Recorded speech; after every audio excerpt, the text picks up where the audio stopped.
रामायण और Mahabharat TV serial आता था ना, जब हम लोग छोटे होते थे, तो उसमें तीरों का टकराना आप में से भी बहुत सारों ने देखा होगा। दो तीर धनुष से छूटते थे, आसमान में टकराते थे और आसमान में जिसका तीर ताकतवर होता था, दूसरे का उसकी शक्ति के आगे तीर नष्ट हो जाता था। बिल्कुल उसी तरह से हमास के हवाई हमलों को रोकने के लिए भी इजराइल का डिफेंस आयरन डोम भी एक्टिव रहता है। वो इसी तरह से काम करता है। हमास के रॉकेट का ट्रैक जैसे ही आसमान में नजर आता है उसे नष्ट कर देता है।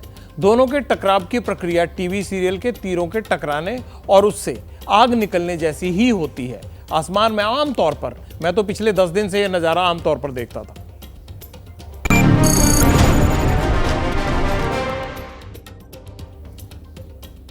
पिछले 17 दिनों में गाजा पट्टी पर कितना गोला बारूद बरस चुका है, इसका अंदाजा लगाना मुश्किल है, पर जानकार कहते हैं इसकी तादाद लगभग उतनी ही है जितना 20 साल में अफगानिस्तान की जंग में अमेरिका इस्तेमाल कर चुका है।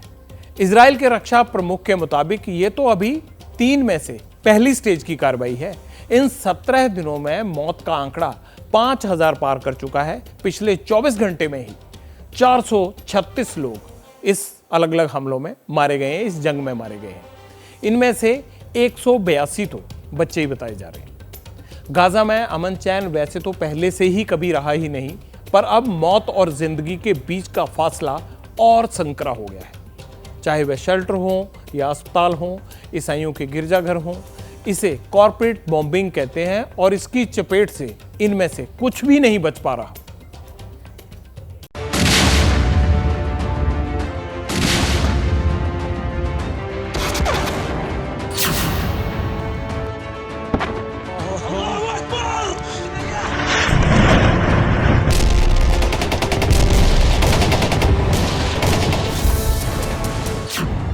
अक्टूबर दिन शनिवार का गाजा पट्टी के लोगों के लिए एक और आम दिन था और रोजमर्रा की जिंदगी।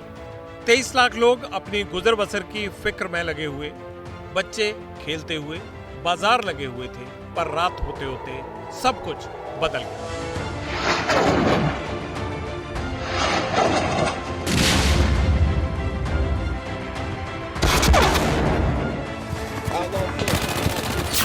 जंग छिड़ चुकी थी, रॉकेट आकर गिरने लगे, इमारतें गिरने लगी, पेड़ झुलसने लगे, लोग छिपने की जगह तलाशने लगे, अस्पतालों में रोना, चीखना, चिल्लाना, घायलों का अंबार, कफन कम पड़ने लगे। हमला हमास ने इजराइल पर किया था, पर जब इजराइल ने जवाबी कार्रवाई की तो हमास के लड़ाके तो पता नहीं कितने शिकार हुए, पर गाजा के आम लोग हर जगह निशाने पर थे।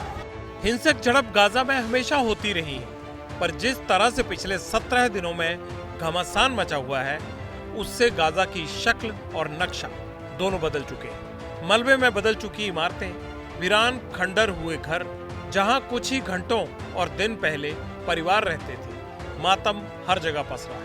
बाजार जो बचे हैं खाली हैं, सामान की कमी है, पीने का पानी नहीं है, बिजली गायब है, तेल खत्म हुआ। वक्त बीत रहा है और जंग हर कदम पर पहले से ज्यादा खौफनाक होती जा रही है। हर रात गिरते हुए रॉकेट, हर सुबह पहले से ज्यादा तहस नहस दुनिया। 22-23 अक्टूबर की दरमियानी रात इजरायली सेना ने फिर उत्तरी गाजा पर एयर स्ट्राइक की।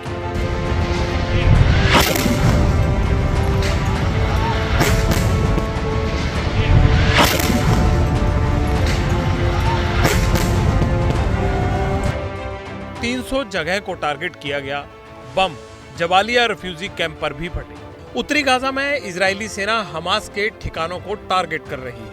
हवाई हमला कितना जबरदस्त था उसकी तस्वीर भी आई, जो बहुत डरावनी है। 17 दिन में गाजा क्या कुछ खो चुका है।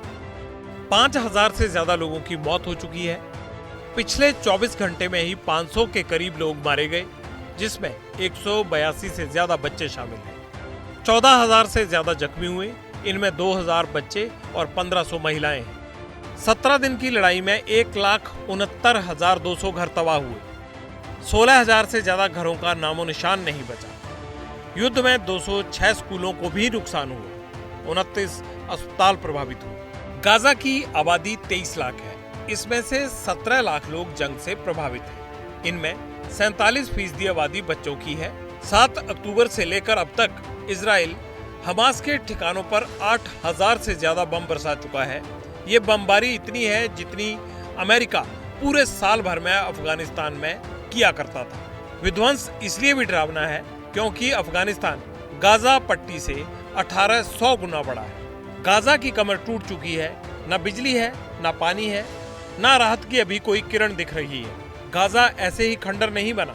इजराइल ने हमास के ठिकानों को टारगेट कर गाजा पर जो हमले किए, उन हमलों ने कैसे गाजा को मिट्टी में मिलाया, ये भी जान लीजिए। 9 और 10 अक्टूबर करीब 1 लाख इजरायली सैनिकों ने गाजा पर काउंटर अटैक किया। 1000 के करीब रॉकेट, मिसाइल और बम दागे गए। गाजा पर 11 अक्टूबर को 3000 छोटी बड़ी मिसाइलें दागी गई। हमले हमास के ठिकानों पर हुए, कई बेगुनाह भी मारे गए। 12 अक्टूबर को युद्ध में फास्फोर्स बम की एंट्री हुई। हमास ईरान ने इजराइल पर फास्फोर्स बम के इस्तेमाल का आरोप लगाया। 15 से 18 अक्टूबर को उत्तरी गाजा पर इजराइल ने एयर स्ट्राइक की।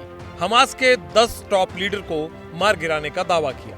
18 अक्टूबर को ही जवालिया रिफ्यूजी कैंप, फरा, खान यूनिस से सटे इलाकों पर मिसाइल अटैक किया। नुसरत रिफ्यूजी कैंप पर बमबारी हुई। एक बम ही काफी है किसी शहर को तबाह करने के लिए। 17 दिन कम नहीं होते और ना ही कम होते हैं 8,000 बम, जिनका झटका गाजा झेल चुका है। और अभी एक दूसरे को खत्म करने के इरादे से शुरू हुआ ये खूनी खेल खत्म होता दिख नहीं रहा और ना ही फिलहाल इसके रुकने के कोई आसार दिख रहे हैं। जैसे ही घड़ी का काटा दोपहर 2:30 पे आए, बबीता जी का दिल सास बहू साजिश के लिए मचल जाए। और ये है इनकी बहू, पूरे दिन ऑफिस की टेंशन हो जाए गॉन जब ये करें अपना फेवरेट शो फ्री टाइम पे ऑन। इनकी तरह आप भी देखिए अपना फेवरेट शो अपने टाइम पर और डाउनलोड कीजिए ABP लाइव ऐप अपने स्मार्ट टीवी पर।